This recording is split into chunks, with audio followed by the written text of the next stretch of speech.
Teman-teman sekalian, orang wudhu itu pasti nampak perbedaan dalam dirinya. Jadi kalau antum tiap hari wudhu, tapi tidak melahirkan kebaikan dari anggota tubuh kita, dari ujung kepala sampai ujung kaki, ada yang salah dengan wudhunya. Makanya kata para ulama, termasuk Syekh Muhammad bin Jibrin, yang ada di Timur Tengah, ya beliau dari Saudi, pakar bahasa, pakar fikih juga, di akhirat orang wudhunya benar, mendapatkan cahaya-cahaya dalam tubuhnya, maka di dunia orang yang wudhunya benar memancarkan aura-aura kebaikan dalam dirinya. Makanya tidak sedikit ahli bahasa yang mengaitkan kata wudhu dari kata bau yang berarti cahaya. Ya, berarti cahaya. Jadi kalau orang wudhunya benar, ada pancaran cahaya-cahaya kebaikan dalam dirinya. Di kantor, Anda boleh jadi bos, direktur, tapi di rumah Anda ayah, Anda ibu. Dan anak Anda tidak pernah menginginkan status pekerjaan Anda. Dia menginginkan status biologis kehidupan. Yang ditunggu Anda sebagai ayah, bukan Anda sebagai bos. Anda boleh ngatur orang di kantor, kerjakan, tapi saat pulang, anak Anda tidak pernah memanggil keluar Anda. Waalaikum bos, pulang ya? Oh, ada. Yang mau saya katakan teman-teman, dia butuh ayahnya.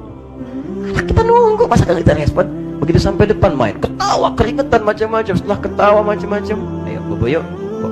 Enak, jadi wajah saat ini itu tenang, gitu kita lihat. Kita berdoa, ya Allah, muliakan anak saya, ya Allah. Jangan pisahkan kami di surga, ya Allah. Jangan pisahkan di akhirat, ya Allah. Kau pertemukan dia dengan saya di dunia, abadikan kami di akhirat.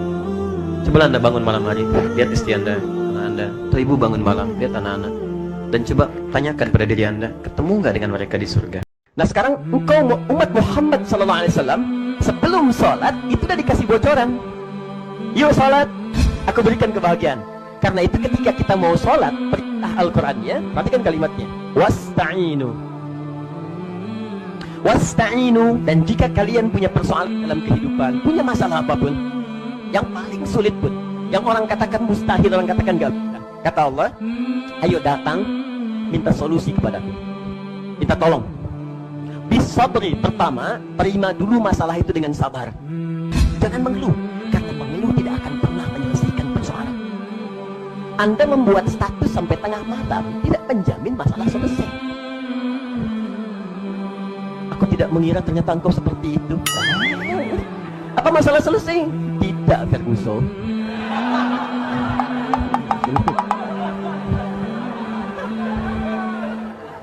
Enggak ada. Maka Allahu mu'adzibahum. Kenapa kalimat kata kerja itu berubah jadi kata benda, isim fa'il, pelaku. Yang pertama, wa maka Allahu liyu'adzibahum, pakai kata kerja. Saya nggak akan mungkin mengazab mereka ya Muhammad sepanjang engkau masih ada dengan mereka. Kata kerja. Kenapa ada menggunakan kata kerja di situ? Karena pekerjaan umat Muhammad SAW dulu ketika nabinya ada, masuk Islam mereka, jarang yang bermaksiat itu jarang. Semuanya taat. Tapi ketika berubah kalimatnya setelah nabinya wafat, menggunakan isim fa'il, mu'adzibahum pakai mim. Kenapa berubah pakai mim? Isim fa'il tuh. Isim fa'il itu langsung memberi pelaku. Ingin memberikan gambaran, setelah kamu wafat banyak penyimpangan di umatmu, sudah layak sebetulnya mereka diadab. Sudah layak diadab nih. Cuman kenapa ditahan? Kenapa ditahan? Wahum yastaghfirun. Karena ada sebagian di antara mereka yang banyak istighfar kepada Allah. Itu yang bangun di malam hari. Mungkin antum tuh belum dihukum, bukan karena antum nggak salah. Ada tetangga antum yang malam-malam istighfar. Jadi kalau Anda sedang menurun solehnya, dulu ke masjid, sekarang jarang ke masjid. Maaf ya, dulu tahajud, sekarang jarang tahajud. Coba cek, mungkin ada maksiat yang pernah Anda kerjakan. Urusannya nggak jauh dari urusan dunia. Nggak jauh dari urusan dunia. Biasanya kalau sudah semakin lekat dengan dunia, itu akhiratnya semakin berkurang. Kalau mau bagus, jadikan dunia untuk kepentingan akhirat. Insya Allah Allah akan berkahi kehidupan kita. Ingat ya, ingat ini. Anda mengejar sholat, tidak akan mengurangi rezeki Anda. Rezeki kita itu sudah diatur. Jadi kalau Anda bisa mengerjakan perbuatan yang baik, kenapa pilih yang tidak baik? Tidak akan mengurangi rezeki Anda. Tidak akan mengurangi. Saya sering sampaikan rumusnya di Quran surah 53 misalnya ayat 48. Wa annahu wa agna wa aqna. Dia Allah akan menjadikan antum kaya atau orang-orang yang menyertakan Allah dalam kehidupan dunianya, maka Allah akan sertai ia dalam kemudahan aktivitasnya. Kemudian itu akan menjadi bekal ibadah. Baik, sifat Allah yang memberikan kebaikan dalam bekal ibadah di akhirat nanti disebut dengan rahim. Bismillah, assalamualaikum. Kalimat bismillah itu menjadikan kalimat yang kita ucapkan dalam pekerjaan kita bernilai ibadah. Bismillah, minum. Kalau Anda tidak mengucapkan kalimat Allah di situ, maka minuman ini cuma menghilangkan haus. Ketika Anda ucapkan bismillah, Anda minum, kalimat itu yang menjadikan setiap airnya jadi ibadah, dicatat. Di akhirat diberikan hasil dari pekerjaan kita itu. Nah, Allah yang memberikan hasil dari pekerjaan kita, menempatkan kita di surga, itu banyak nanti turunannya. Ya, Masya Allah. Bahkan ada orang yang belum masuk surga, saking tingginya pahalanya langsung diperkenankan melihat Allah tanpa hijab. Itu sebelum masuk surga. Nanti ada surganya yang dengan Nabi SAW, ada yang di taman surga, kan? Quran surah 51 ayat 15 sampai 23. Ada yang surganya seluas langit dan bumi, Quran surah 3 133. Saya bacakan hadisnya, lalu saya akhiri. Ini rahasia yang sangat besar. Ini hanya terjadi dalam salat. Saya ulang, hanya terjadi dalam salat. Qasamtu salat baini wa baina abdi ala nisfain. Kata Allah di hadis qudsi, saya bagi salat itu dua bagian, antara hak aku dengan hak hambaku, dua bagian. Wali abdi ma sa'al, kalau hambaku benar menunaikan hakku, maka aku akan berikan hak dia. Apa itu? Yuk masuk. Ini rahasia terbesar. Idza qala al-'abdu alhamdulillahi rabbil alamin. Kalau bacaan hamba di Al-Fatihahnya sampai kepada alhamdulillahi rabbil alamin, qala Allah azza wa jalla, maka Allah akan menjawab bacaannya. Hamadani abdi, hambaku sedang memujiku. Makanya tadi ketika antum sholat, rasakan antum dilihat Allah. Dijawab tuh. Tapi kalau antum gak punya perasaan, dia lihat diawasi Allah, diabaikan. Selesai itu. Makanya lain ke hatinya tuh ada perasaan enak. Wa idza qala ar-rahmanir rahim, jika dia sampai pada bacaan Ar-Rahman, maka orang cerdas pasti akan menyiapkan bekal untuk pulangnya. Kita jangan main-main lagi. Ya, ibadi, kata Allah dalam hadis qudsi, ibadi khalaqtuka lil ibadati fala tal'ab. Hambaku, aku ciptakan kau itu untuk banyak ibadah, jangan banyak mainnya. Wa ma khalaqtul jinna wal insa illa liya'budun. Wa qasamtu laka rizqaka fala tat'ab. Dan kamu mesti yakin aku telah tentukan kadar rizkimu, jangan terlalu lelah. Kerja ini hanya untuk mengumpulkan. Aku udah bagi, kamu berikhtiar, kamu dapat. Kamu mendekat kepada saya untuk ibadah, saya berikan keberkahan dan luaskan rezekimu.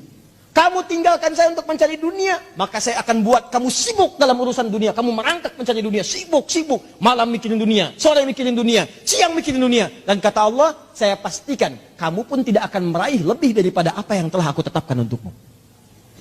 Di bawah secapek Anda pun dapatnya cuma segitu juga. Biasakan hati kita itu terkait dengan tempat sholat. Qalbu muta'alliqan bil masajid. Ya, hatinya lekat dengan masjid. Masjid di sini yang dimaksudkan bukan perkara tempatnya, karena belum tentu dalam setiap kita sholat bisa di masjid. Artinya apa? Bangun keinginan kita yang sangat kuat dalam jiwa kita, sehingga terpatri hati kita selalu dengan keadaan senang menunaikan sholat. Ya, bukan karena tempatnya, tapi maksudnya keadaan ibadah dalam masjidnya. Maka jangan lupakan, walaupun sedang berada di luar masjid, entah itu dalam suasana di kantor, di rumah, keadaan yang sangat terdesak, tidak terdesak, maka orang beriman itu, walaupun tidak sedang di masjid, maka tetap hatinya lekat dengan ibadah-ibadah khususnya sholat. Antum capek-capek cari kerja, dibiayai, tiba-tiba setelah dewasa, dia tidak bisa sholat. Jenazah tidak bisa menyolatkan antum. Antum meninggal tidak bisa mengafani antum. Apa investasi antum? Gak ada gunanya di situ. Hanya dunia saja. Kalau cuma mengangkat status dunia, antum ketinggalan. Yang belum beriman pun mereka sudah mengangkat anaknya demi status dunia.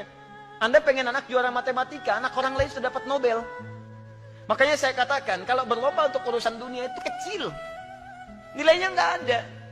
Jadi ketika Allah membuka dengan kalimat alladzina yu'minuna bil ghaib, orang-orang yang yakin pada Allah walaupun tak nampak dalam pandangannya, bagaimana dia bisa yakin itu? Kata Allah, la raiba fi, jangan pernah ragu. Al-yaqin bila syak, mesti yakin, jangan pernah ragu sedikit pun. Kata Allah, beriman pada Al-Quran, yakin, jangan ragu. Kata Allah, beriman pada seluruh perintahku, yakin ya Allah, tanpa ragu. Kata Allah, beriman pada sebuah larangan-laranganku, yakin ya Allah, tanpa ragu. Jadi ketika Allah mengatakan, kalian beriman, jadi orang-orang beriman, maka syarat yang pertama yang diinginkan oleh Al-Quran, ketika iman telah sampai dalam jiwa kita, maka hadirkan keyakinan dalam jiwa, jangan pernah muncul keraguan sedikit pun pada apa yang disampaikan oleh Allah Subhanahu wa taala. Jelas? Jika Anda ingin dibebaskan dari penyakit-penyakit ini, nanti ada iri, ada dengki, ada marah, ada macam-macam. Caranya sederhana. Lihat sini. Tadi sumber penyakitnya di mana? Di qalbu. Baik. Pada bagian apa? Nafsu. Baik ya? Masuk ke qalbu. Perhatikan. Sehingga nafsu itu membuat hati tidak tenang. Kita ingin tenang, penyakitnya hilang, hatinya tenang. Dalam bahasa Al-Quran, bahasa Arab, ketenangan hati disebut dengan tumanina. Bahasa kata kerjanya disebut dengan tatmain. Ada rumus di Quran, kalau hati Anda ingin tenang, bebas dari penyakit, Quran surah 13 ayat ke-28. Saya sempurnakan dulu obatnya supaya sesuai dengan temanya. Lihat, Quran surah 13 Ar-Ra'du ayat 28. Ala bidzikrillahi tatma'innul qulub. Ini inti suratnya. Ar-Ra'du artinya kilat yang menyambar, halilintar. Kalau Anda dengar halilintar itu hatinya gelisah atau tenang?